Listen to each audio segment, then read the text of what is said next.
Le petit chien traîne le garçon en train de se noyer jusqu'à la rive. Puis il écarte la veste du garçon, et se met à faire une réanimation cardio-pulmonaire. Mais le petit chien manque de force. Après plusieurs pressions, le garçon ne réagit pas du tout. Alors le petit chien court sur un pont en bois, et profite de son élan, pour se jeter comme un boulet sur la poitrine du garçon. Et ce choc réussit à le ranimer. Mais à peine a-t-il ouvert les yeux, qu'il tombe nez à nez avec une tête de chien. Le garçon prend peur et retombe dans les pommes. Quand le garçon se réveille de nouveau, il voit ses vêtements lavés et étendus sur une corde. Et juste à côté un collier est posé. C'est là que le garçon comprend. Le petit chien qu'il a sauvé s'appelle Bingo. Pour le remercier de lui avoir sauvé la vie, le garçon ramène le petit chien à la maison. Très vite ils deviennent les meilleurs amis du monde. Mais ce bonheur ne dure pas. Son père est muté pour le travail, et la famille doit déménager dans une autre ville. Le garçon ne veut pas abandonner son ami Bingo. Alors il perce des trous dans un carton, et y met Bingo pour l'emmener en cachette. Mais Bingo est un vrai amoureux. En pleine nuit il s'enfuit en douce, une fleur dans la gueule pour aller retrouver une chienne. Le lendemain matin, le garçon fouille toute la maison sans trouver Bingo. Le père perd patience, et finit par forcer le garçon à monter dans la voiture. À ce moment là Bingo entend du bruit, et se met à courir derrière eux comme un fou. Mais le père voyant la scène, ne s'arrête pas une seconde. Il appuie au contraire sur l'accélérateur, et abandonne le petit chien loin derrière.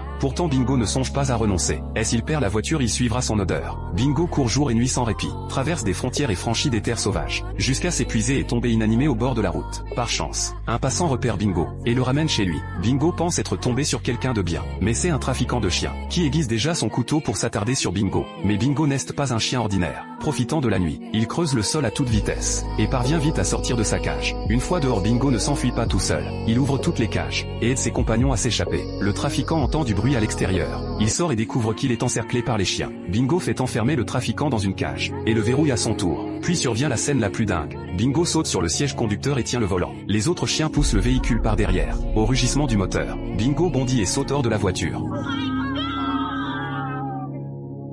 Ainsi Bingo sauve tous les chiens, mais ne se sauve pas lui-même. Il s'arrête quand même pour dire adieu à ses compagnons, et reprend la route pour retrouver le garçon. Après avoir marché toute une journée, affamé jusqu'aux os, Bingo tombe sur deux hommes qui ont l'air sympathiques. Bingo croit pouvoir faire du stop, mais une fois dans la voiture il comprend que ces deux-là sont des braqueurs. Quand les braqueurs s'endorment, Bingo descend discrètement, et compose le numéro de la police. Mais l'opératrice ne comprend pas la langue des chiens. Voyant que ça ne mène à rien, Bingo tape le combiné avec sa patte en rythme, et ce sont des signaux en morse. Très vite la police localise l'endroit, et arrête les deux braqueurs sur le champ. Bingo devient le héros du commissariat. Mais Bingo ne reste pas. Une semaine plus tard, Bingo retrouve enfin le garçon. Mais le garçon a déjà d'autres petits chiens à ses côtés. Bingo se retourne le cœur lourd et s'en va seul.